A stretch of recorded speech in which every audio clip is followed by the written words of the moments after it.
Connecting your Astro A50 wirelessly to your Xbox Series X is straightforward.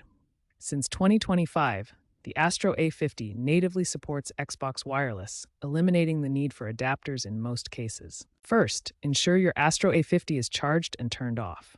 Then, press and hold the Xbox button on the headset until the pairing light flashes. On your Xbox Series X, go to Settings, then Devices and Streaming, Accessories, Pair New Device. Select your A50 from the list. It should connect within 10 to 30 seconds. This direct pairing offers low-latency audio ideal for gaming. If you encounter issues, a quick reset, holding the power button for 10 seconds, or updating your Xbox firmware can often resolve them. If Xbox wireless pairing fails, you can use Bluetooth as an alternative.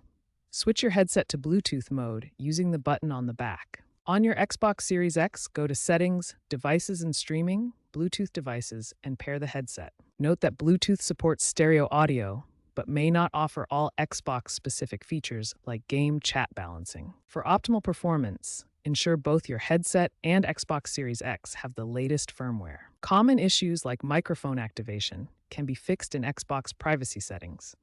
If you experience interference, try moving closer to your console. Remember, the Astro A50 Gen 4 and later models include Dolby Atmos support. Enable this in your Xbox audio settings for immersive spatial audio.